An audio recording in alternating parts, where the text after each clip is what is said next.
Balance of payment unit हमने पूरी तरीके से कंप्लीट कर ली है और आज के इस वीडियो में हम इस पूरी यूनिट को समराइज करने वाले हैं। थोड़े से अलग तरीके से हम इस यूनिट को समराइज करने वाले हैं। हम डिफरेंसेस के तौर पे इस पूरी यूनिट को वापस से रिवाइज करने वाले हैं। So hello everyone, this is me Ayushi and I welcome you to Scoreshala.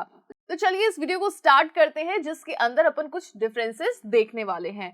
In differences की हेल्प से आपकी जो पूरी यूनिट है वो एक तरीके से क्विक रिवाइज हो जाएगी।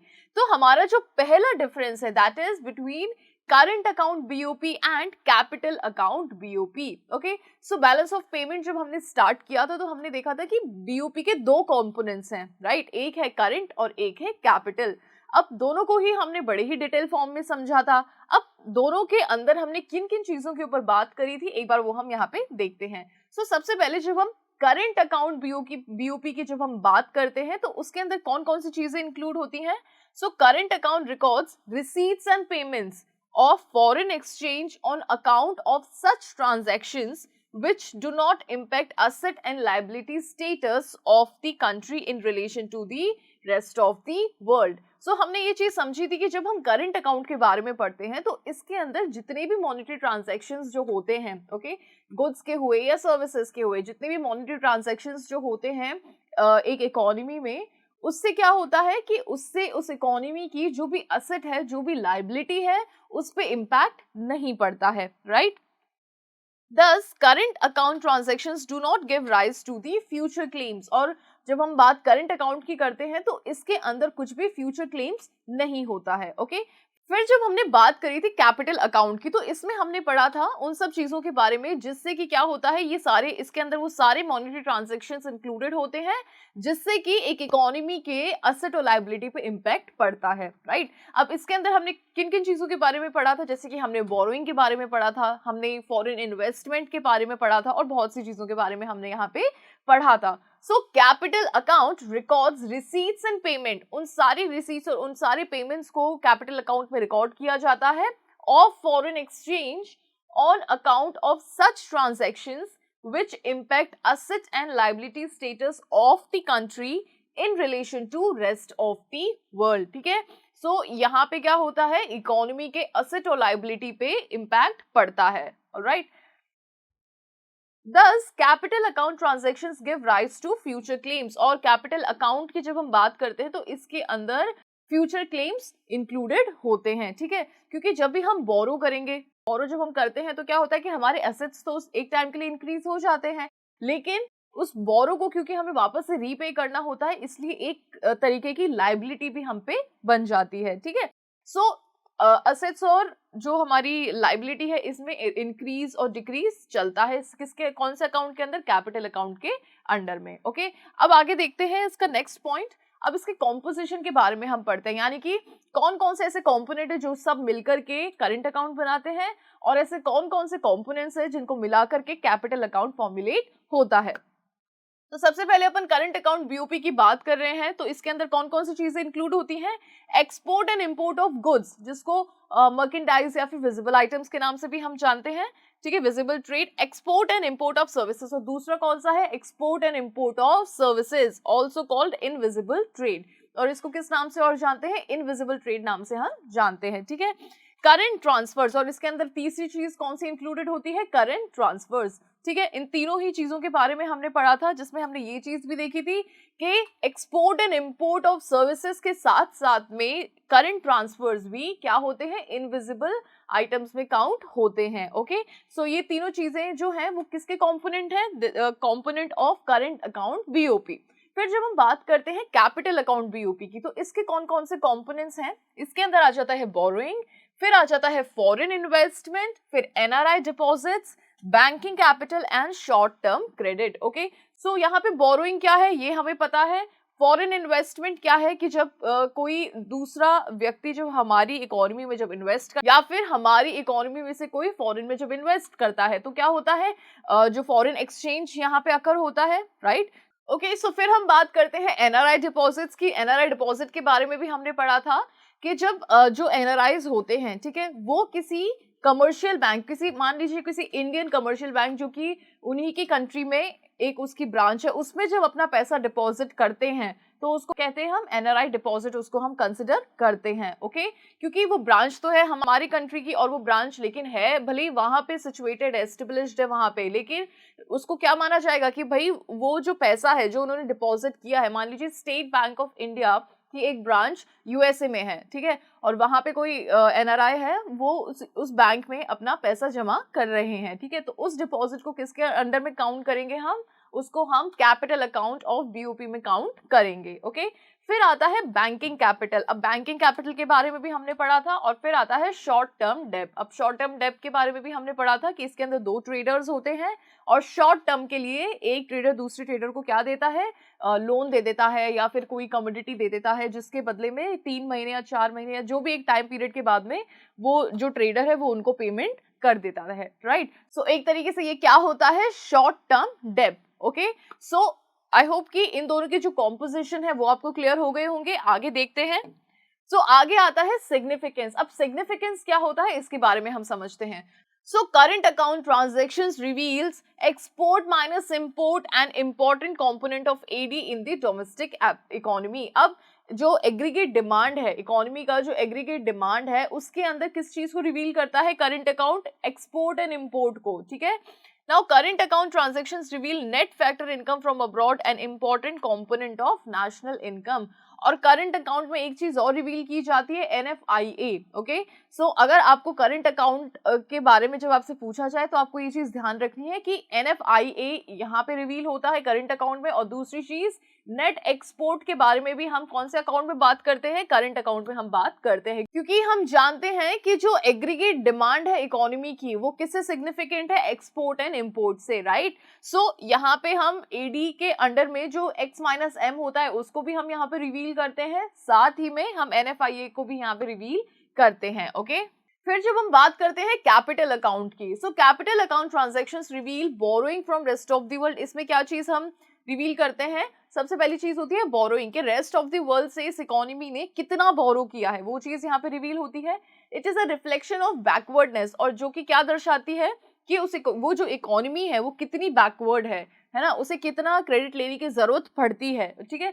तो it is a reflection of backwardness of the domestic economy.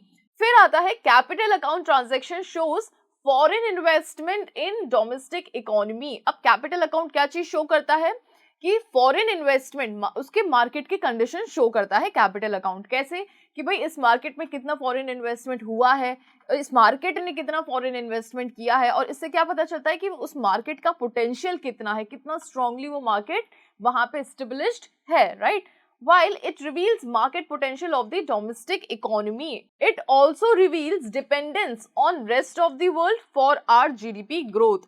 अब किसी भी जो डोमेस्टिक इकोनॉमी है उसकी जीडीपी ग्रोथ के लिए वो इकोनॉमी कितनी डिपेंडेंट है दूसरी इकोनॉमीज पे, ये भी किससे शो होता है, हमारे कैपिटल अकाउंट ऑफ बीओपी से ये चीज शो होती है। ओके, सो आई होप कि इनके जो सिग्निफिकेंस है वो आपको क्लियर हुए होंगे। वेल, इन सारे ही पॉइंट्स को हम रिवाइज कर रहे हैं बड़ी ही डिटेल फॉर्म में। हमने इनको जब हमने एक एक सिंगल वीडियोस जब बनाए थे इन दोनों ही अकाउंट्स पे, तो हमने सारे ही पॉइंट्स हमने बहुत अच्छे से कवर किए थे। अभी यहाँ पे सिर्फ एक क्विक रिविजन है।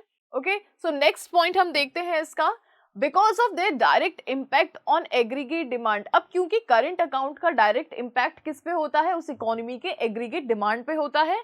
Current account transactions impact the level of output and employment. इसलिए जो इसकी कंडीशन होती है करंट अकाउंट की, किसी भी इकोनॉमी के करंट अकाउंट की जो कंडीशन होती है वो क्या रिवील करती है, वो क्या चीज बताती है कि उस इकोनॉमी में जो आउटपुट है, जो एम्प्लॉयमेंट है, वो किस तरीके से वर्क कर रहा है, ठीक है। उस डोमेस्टिक इकोनॉमी का जो आउटपुट है और जो एम्प्लॉयमेंट है वो किस तरीके से वर्क कर रहा है, ठीक है। वही बात करते हैं हम कैपिटल अकाउंट की, तो capital account transactions do not cause any direct impact on the level of output and employment. तो कैपिटल अकाउंट का कोई भी डायरेक्ट इम्पैक्ट नहीं होता है आउटपुट पे या एम्प्लॉयमेंट पे in the economy. These transactions just reveals assets and liability status of the economy। ये इस अकाउंट से क्या चीज शो होती है कि उस इकोनॉमी का कितना असेट्स और कितनी liabilities. These transactions just reveal assets and liability status of the economy in relation to the rest of the world। इस अकाउंट से सिर्फ क्या पता चलता है कि इस डोमेस्टिक इकोनॉमी की कितने असेट्स हैं, इस डोमेस्टिक इकोनॉमी में कितनी लाइबिलिटीज हैं, है ना, इनकी कितनी लाइबिलिटीज हैं। तो असेट्स और लायबिलिटीज की जब हम बात करते हैं तो हम किसे कंसिडर करते हैं, कैपिटल अकाउंट ऑफ बीओपी को।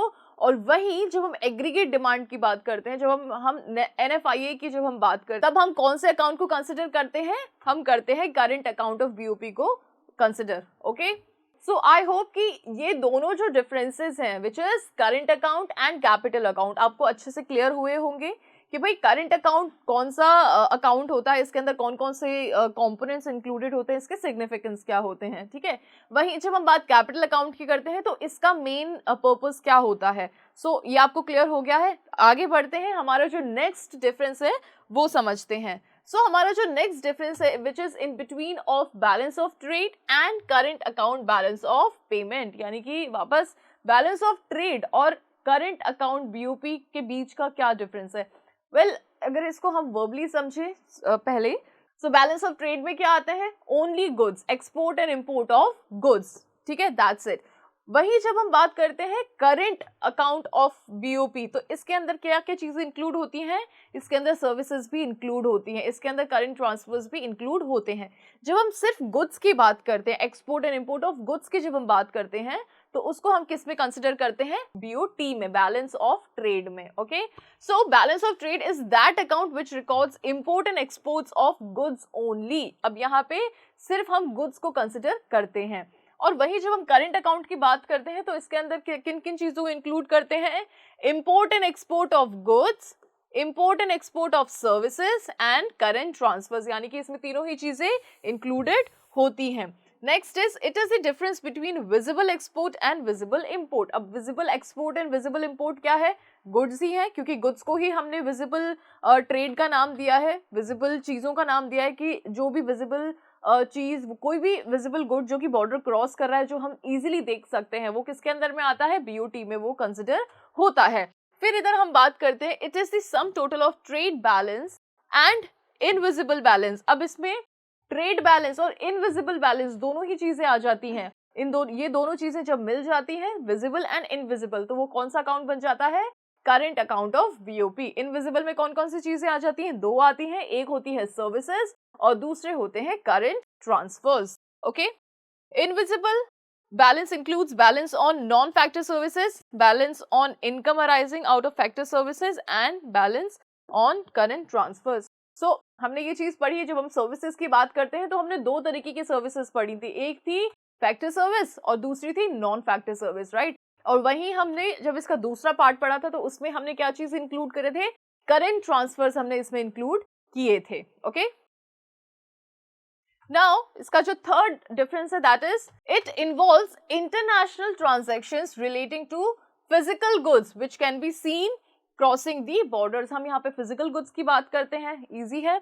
Now it involves international transactions relating to physical goods which can be seen crossing the borders as well as transactions relating to the services which cannot be seen crossing the borders। तो यहाँ पे balance of trade में हम physical goods की बात करते हैं और यहाँ पे हम फिजिकल गुड्स के साथ साथ में जो हमारे इनविजिबल गुड्स होते हैं उनकी भी हम बात करते हैं। ओके, सो आई होप कि आपको बीओटी एंड करंट अकाउंट के बीच का जो डिफरेंस है वो आपको क्लियर हुआ होगा। आगे बढ़ते हैं, हमारा जो नेक्स्ट डिफरेंस है उसकी तरफ। सो हमारा जो नेक्स्ट डिफरेंस है that is between BOP, balance of payments, and BOT. ठीक है, अब बैलेंस ऑफ बीओटी हम समझ चुके हैं, बीओपी में कौन कौन सी चीजें इंक्लूड हो जाती हैं, दोनों ही अकाउंट्स इंक्लूड हो जाएंगे इसमें, capital as well as current. So balance of payment की जब हम बात करते हैं तो यहाँ पे कौन सी चीजें इंक्लूड होती हैं, BOP is a summary statement of all economic transactions of a country with rest of the world. All economic transactions का मतलब है इसमें दोनों ही अकाउंट की हम बात कर रहे हैं, capital as well as current। okay, it records transactions related to goods as well as services। so इसमें goods और services दोनों के transactions जो होते हैं उनकी यहाँ पे हम बात करते हैं। it records both current account as well as capital account transactions। BOP always balances। अब BOP क्या होता है, हमेशा बैलेंस रहता है और अगर इनकेस बैलेंस नहीं होता है तो किसकी हेल्प लेते हैं हम, ऑफिशियल रिजर्व की हेल्प लेते हैं। Okay, now provided movement of RBI reserves, official reserves is reflected in it। और इसमें क्या होता है कि official reserve हम इसमें include करते हैं। फिर हम बात करते हैं BOT की। so balance of trade is the difference between visible export and invisible import। फिर हम बात करते हैं बैलेंस ऑफ ट्रेड की। Balance of trade is the difference between visible export and visible imports. ठीक है, इसमें विजिबल एक्सपोर्ट और इंपोर्ट की हम बात करते हैं, यानी कि हम किसकी बात कर रहे हैं, हम गुड्स को यहाँ पे कंसिडर कर रहे हैं। It records transactions related to goods only. इसमें सिर्फ हम किसकी बात करते हैं, सिर्फ और सिर्फ गुड्स की हम इसमें बात करते हैं। It does not record capital account transactions. इसके अंदर कैपिटल अकाउंट ट्रांजेक्शन्स रिकॉर्ड नहीं होते हैं। Okay, it is either positive और negative. It balances only whether X is equals to M. अब ये या तो पॉजिटिव हो सकता है या ये नेगेटिव हो सकता है, और ये बैलेंस में कब होगा, जब एक्सपोर्ट और इंपोर्ट दोनों बराबर होंगे किसी भी इकोनॉमी में। पॉजिटिव कब होगा, जब हमारा एक्सपोर्ट ज्यादा होगा, है ना, जब हमारा एक्सपोर्ट ज्यादा होगा तब हमारी इकोनॉमी पॉजिटिव कहलाएगी। जब हमारा इंपोर्ट ज्यादा होगा, यानी कि हमने खर्चा ज्यादा किया है ना, तो हमारी इकोनॉमी नेगेटिव में कहलाएगी। ओके, सो एक्स जब ज्यादा है एम से या फिर एक्स कम है एम से, तो ये सिचुएशन होती है पॉजिटिव और नेगेटिव की। और इकोनॉमी में जब एक्स और एम यानी कि एक्सपोर्ट और इंपोर्ट जब दोनों बराबर होते हैं तो वो होती है बीओटी। बीओटी की हम बात कर रहे हैं ना, बीओटी बैलेंस की वो सिचुएशन होती है। ओके, सो आई होप कि आपको बैलेंस ऑफ पेमेंट और बैलेंस ऑफ ट्रेड के बीच का जो ये डिफरेंस है वो आपको क्लियर हुआ होगा। सो आज के इस वीडियो में हमने डिफरेंसेस की हेल्प से इस चैप्टर को पूरा समराइज किया है। इसके अंदर हमने किन किन चीजों के बारे में देख लिया। सो डिफरेंसेस की हेल्प से हमने दोनों अकाउंट के बारे में यहाँ पे देख लिया, current account, capital account, BOT के बारे में हमने देख लिया है, बीओपी ओवरऑल क्या होता है ये हम समझ चुके हैं। सो कुल मिलाकर के इस पूरी यूनिट को हमने यहाँ पे समराइज कर लिया है। ओके, और अगर इस यूनिट को आपको डीपली पढ़ना है तो हमारे एक एक वीडियो को आप जरूर रेफर कीजिएगा। हमने हर चीज के ऊपर एक अलग वीडियो बनाया हुआ है, तो आपको हर एक चीज बहुत ही अच्छे से समझ में आएगी। तो अगर आपको आज का ये जो वीडियो है ये हेल्पफुल लगा है तो इस वीडियो को लाइक जरूर कीजिएगा, चैनल को सब्सक्राइब जरूर कीजिएगा, अपने दोस्तों के साथ में शेयर जरूर करना और बेल आइकन को प्रेस करना बिल्कुल भी नहीं भूलना। Thank you so much.